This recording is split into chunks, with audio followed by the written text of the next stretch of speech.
Assalamualaikum anak-anakku.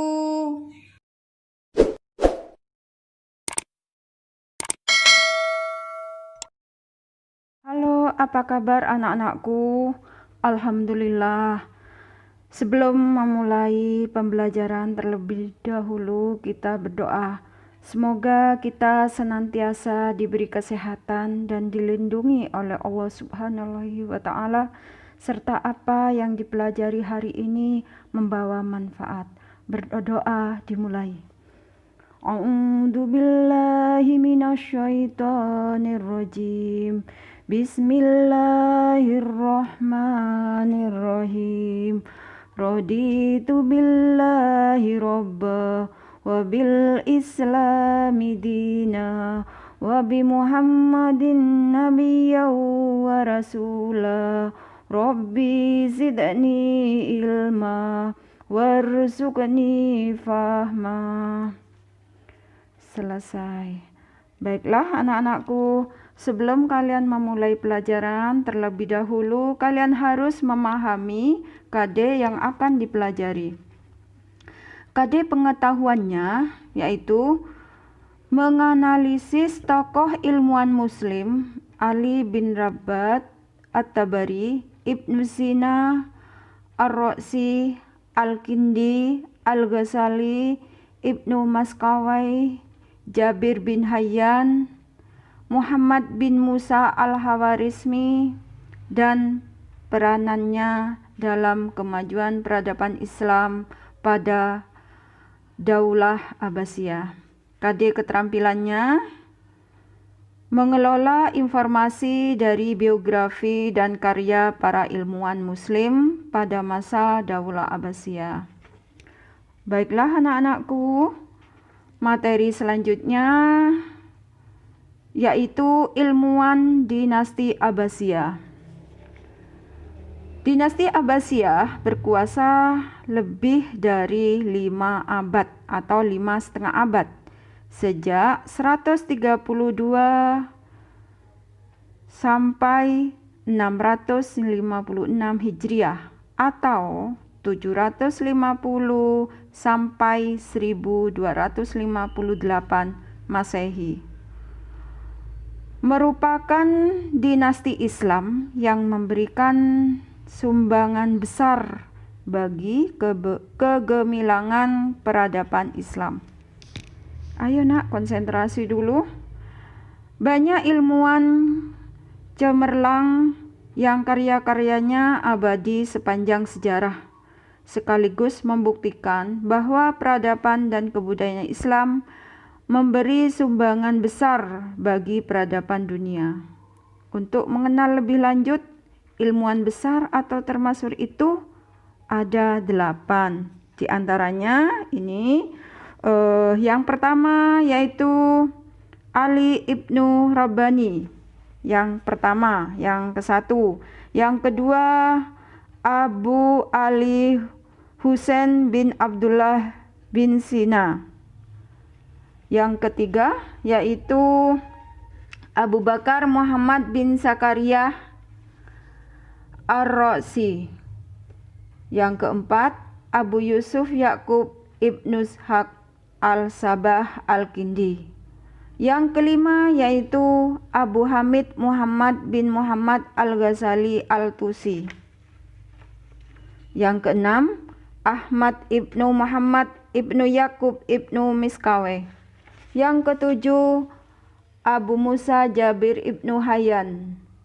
Yang terakhir yang kedelapan yaitu Muhammad ibnu Musa Al-Hawarizmi. Baiklah anak-anakku, ibu akan menjelaskan yang pertama, yang satu itu tadi, yaitu Ali bin Rabbani At-Tabari, yang sering dipakai namanya yaitu At-Tabari. At-Tabari. Penemu pertama ensiklopedia kedokteran, ya. Ini kedokteran yang At-Tabari yang sering dipakai namanya. At-Tabari masuk Islam pada masa kekhalifahan Al-Mu'tasim. Beliau mahir berbahasa Syria dan Yunani. Dua bahasa yang menjadi sumber untuk tradisi pengobatan kuno. Sebagai seorang dokter, beliau juga menjadi ilmuwan yang menulis ensiklopedia kedokteran yang berjudul Firdaus Al-Hikmah, yang ditulisnya setelah memeluk agama Islam. Karyanya adalah Firdaus Al-Hikmah, ditulis dalam bahasa Arab, kemudian diterjemahkan sendiri ke dalam bahasa Syria. Baiklah nak, ini masih At-Tabari. Sekarang karya-karyanya atau bukunya. Buku Firdaus Al-Hikmah itu tadi dibagi menjadi 7 bagian. Ayo konsentrasi dulu, dibagi menjadi 7 bagian. Bagian pertama memuat masalah doktrin ilmu kesehatan kontemporer, berjudul Kulliyatul Atib. Bagian kedua berisi uraian bagian-bagian organ tubuh manusia, peraturan untuk menjaga kesehatan, dan laporan tentang penyakit-penyakit yang menghinggapi otot-otot. Bagian yang ketiga yaitu berisi deskripsi tentang diet. Yang keempat, tentang seluruh penyakit yang bisa menimpa badan. Sakit apapun aja yang menimpa badan ya nak ya. Bagian yang kelima yaitu berisi deskripsi tentang rasa dan warna. Kalian punya rasa, juga tahu tentang warna. Rasa dirasakan dengan lidah, warna dengan mata. Merah, putih, hijau, dan lain sebagainya. Rasa, pahit, manis, dan lain sebagainya. Bagian keenam tentang obat-obatan dan racun. Ya, obat-obatan, siapa yang sakit kepala, siapa yang sakit perut, itu racun tikus dan lain sebagainya. Yang penting bukan racun manusia. Bagian ketujuh berisi diskusi tentang astronomi. Juga ringkasan pengobatannya ini ala India. Maksudnya ala India ini adalah resepnya dari India, juga dipakai oleh orang India. Sekarang yang kedua yaitu Abu Ali Al-Husain bin Abdullah bin Sina. Nama yang sering dipakai yaitu Ibnu Sina. Ibnu Sina di dunia barat dikenal dengan Avicenna. Siapa? Avicenna. Lahir bulan Safar 370 atau 370 Hijriah Agustus. Ya. Ibu lanjut. Avicenna ini, Ibnu Sina ini merupakan kelahiran di mana? Lahir di mana? Di Isfina, dekat Karmitan, suatu ibu kota di Bukhara. Pada usia 10 tahun telah banyak mempelajari ilmu agama, tentunya agama Islam, dan berhasil menghafal Al-Quran. Dari Abu Abdillah Natili, Ibnu Sina belajar ilmu logika. Setelah itu, beliau mendalami metafisika Plato dan Aristoteles. Ibnu Sina mempelajari ilmu kedokteran pada Isa bin Yahya, ilmuwan Kristen. Ibnu Sina adalah ilmuwan Muslim yang pertama. Yang pertama apa dulu? Yang pertama menemukan peredaran darah manusia. Ya, yang menemukan peredaran manusia, di mana 600 tahun kemudian disempurnakan oleh William Harvey. Dia juga pertama kali mengatakan bahwa bayi selama masih dalam kandungan mengambil makanannya lewat tali pusarnya. Apa tali pusar itu? Udel. Mau tahu udel itu? Beliau juga yang mula-mula mempraktekkan pembedahan. Apa pembedahan itu? Ya, dibedah dan menjahitnya. Dan beliau juga terkenal sebagai dokter ahli jiwa yang kini disebut dengan psikoterapi. Sekarang karya-karyanya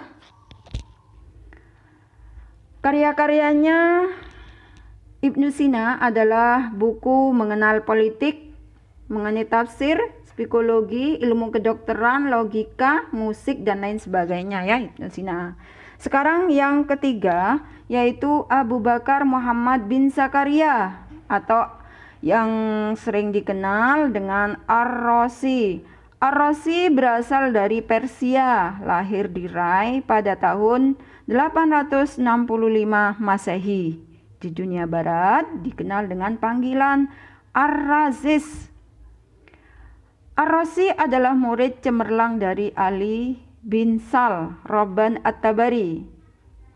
Setelah mempelajari matematika, astronomi, logika, dan lain sebagainya, beliau memusatkan perhatiannya pada kedokteran dan filsafat. Beliau menjadi seorang dokter dan filosof besar pada zaman itu. Baiklah, karya tulis hasil penelitiannya yang termasuk adalah Al-Hawi, ensiklopedia kedokteran berjumlah 20 jilid. Bukunya yang lain yang dikenal dengan Fi al-Judari wa al-Hasbat yang membahas penyakit campak dan cacar dan diterjemahkan juga ke dalam bahasa Latin. Ya, ingat-ingat ya, Ar-Razi itu adalah orang yang menemukan penyakit campak dan cacar. Baiklah yang keempat yaitu ilmuannya Abu Yusuf Yakub Ibnu Ishaq Al-Sabah Al-Kindi. Nama yang sering dipakai yaitu Al-Kindi. Al-Kindi ini adalah filosof muslim yang pertama. Al-Kindi berasal dari nama salah satu suku Arab yang besar sebelum Islam. Ingat ya nak, sebelum Islam, yaitu suku Kindah. Al-Kindi lahir di Kufah pada tahun 185 Hijriah atau 801 Masehi. Pada masa kekhalifahan Harun ar-Rasyid. Al-Kindi itu merupakan sosok yang dikenal dengan berotak encer. Maksudnya yang berotak encer di sini yaitu pandai, tidak beku otaknya, ya. Baiklah anak-anakku yang ibu cinta sayangi, dengarkan dulu ya. Ingat, 3 bahasa penting yaitu Yunani, Suryani, dan Arab selalu dikuasai oleh beliau. Sebelum kelebihan yang dimiliki oleh orang era-era itu, Al-Kindi adalah filosof muslim yang pertama. Karena beliau adalah orang Islam yang pertama yang mendalami ilmu-ilmu filsafat. Karya berjumlah sekitar kurang lebih 270 buah. Wow, banyak sekali ya. Yang dapat dikelompokkan dalam bidang filsafat, logika, ilmu hitung, musik, astronomi, geometri, medis, astrologi, psikologi, politik, dan meteorologi. Baiklah anakku, ayo konsentrasi dulu ya. Salah satu karya Al-Kindi di bidang filsafat adalah Risalah fi Madhal Al-Mantiq bi Istifa Al-Qaul Fih yang berisi tentang sebuah pengantar logika, yaitu pengantar logika. Baiklah anakku, yang kelima yaitu ilmuwan Muslim dinasti Abbasiyah Abu Hamid Muhammad bin Muhammad Al-Ghazali Al-Tusi Al-Syafi'i. Nama yang sering dipakai yaitu Al-Ghazali. Al-Ghazali lahir di Tusi, daerah Khurasan, wilayah Persia pada tahun 450 Hijriah atau 1058 Masehi. Ayah Al-Ghazali seorang pemintal benang dan ahli tasawuf yang hebat. Al-Ghazali menulis banyak sekali tentang kitab, meliputi bidang ilmu yang populer pada zamannya, di antaranya tentang tafsir Al-Quran, ilmu kalam, usul fikih, tasawuf, mantik, filsafat, dan lain-lain. Beberapa yang sangat termasyhur atau terkenal menjadi rujukan lembaga-lembaga pendidikan di Indonesia. Jadi seperti Ihya Ulumuddin membahas tentang ilmu agama, Tafud al-Falasifah menerangkan pendapat para filosof ditinjau dari segi agama, dan lain sebagainya. Sekarang yang keenam yaitu Ahmad ibnu Muhammad ibnu Yakub ibnu Miskawayh, yang nama sering dipakai yaitu Miskawayh. Ibu ulang, Miskawayh. Ibnu Miskawayh lahir di Rai, Teheran, Iran.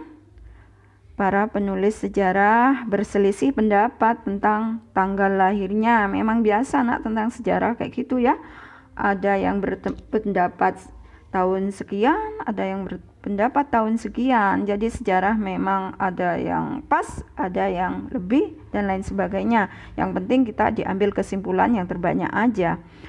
Baiklah, Ibu lanjut ya.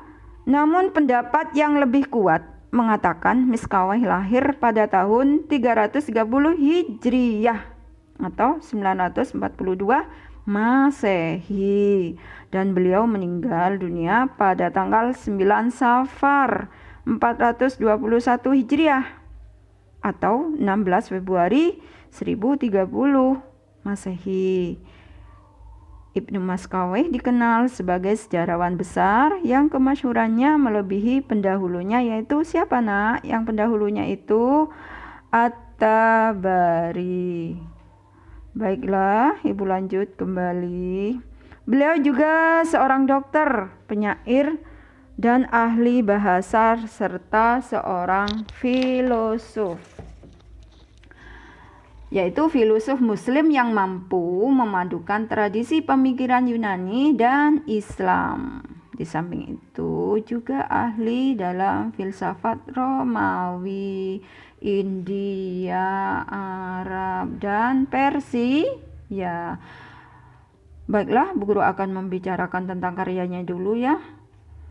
Karya-karyanya yaitu Risalah fi al-Lazat wa al-Alam, juga Risalah fi at-Tabiat, Risalah, dan lain sebagainya. Oleh sebab itu, Ibnu Miskawayh menjadi ilmuwan Muslim pertama di bidang filsafat akhlak. Diingat, ayo, filsafat akhlak. Baiklah, selanjutnya yaitu yang ketujuh, Abu Musa Jabir Ibnu Hayyan. Nama yang sering dipakai yaitu Jabir. Orang Barat mengenalnya dengan sebutan Geber. Abu Musa Jabir bin Hayyan lahir di Kufah pada tahun 750 Masehi. Sumbangan terbesar Jabir dalam dunia ilmu pengetahuan itu adalah dalam bidang kimia. Keahliannya itu didapatnya dari seorang guru bernama Barmaki Fizer pada era pemerintahan Harun ar-Rasyid di Baghdad. Jadi Jabir menekankan bahwa kualitas zat berhubungan dengan reaksi kimia yang terjadi. Jabir dapat dipandang, maksudnya beliau, ya.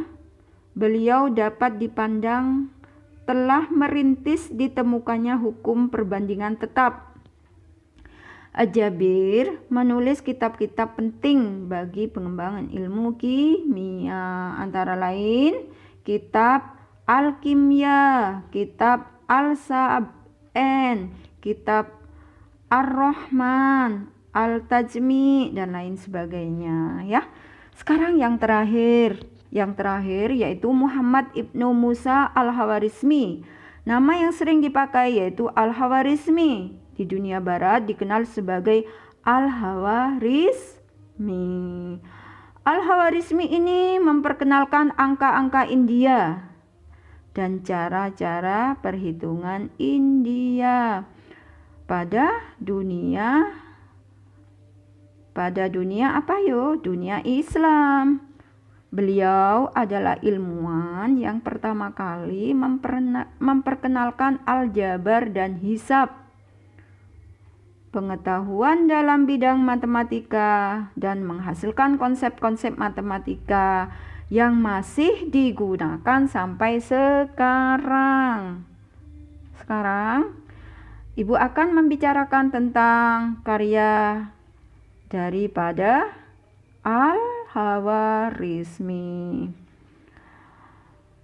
Karya yang menjadi sumbangan besar bagi pengembangan ilmu pengetahuan modern itu diantaranya Al-Jab wal Muqabalah, pemakaian sekon dan tangan, dan menyelidiki tentang geometri dan astronomi. Yang kedua yaitu contoh-contoh soal matematika, sistem nomor, dan memperkenalkan kosin dan tangan, dan lain sebagainya. Baiklah anak-anakku, Ibu sudah memaparkan tadi 8 ilmuwan muslim dinasti Abbasiyah. Jadi kesimpulannya nak, ya, kesimpulannya Ibu kan sudah menjelaskan, memaparkan 8 ilmuwan muslim dinasti Abbasiyah. Kesimpulannya di sini adalah Bani Abbasiyah adalah kekhalifahan dua Islam yang berkuasa di Baghdad. Kekhalifahan ini berkembang pesat dan menjadikan dunia Islam sebagai pusat pengetahuan dengan menerjemahkan dan melanjutkan tradisi ilmuwan Yunani dan Persia. Periode Abbasiyah adalah era baru dengan simbol kemajuan ilmu pengetahuan. Ilmu pengetahuan dengan berbagai bidangnya, termasuk sekianse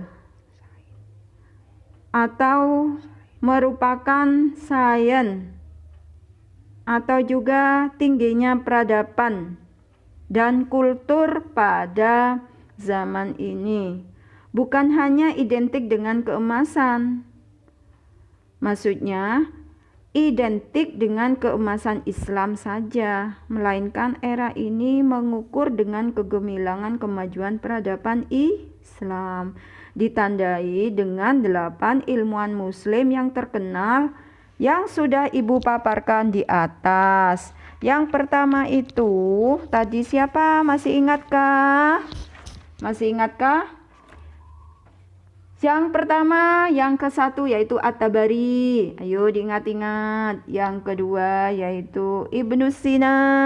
Yang ketiga yaitu Ar-Razi. Yang keempat yaitu Al-Kindi. Yang kelima itu Al-Ghazali. Yang keenam yaitu Miskawai. Yang ketujuh yaitu Jabir. Yang ke-8 yang terakhir itu adalah Al-Khawarizmi. Paham nak kalian? Yang ke-8 itu tadi tolong dihafal ya. Nanti suatu saat Ibu nanya sama kalian, kalian gak hafal ya.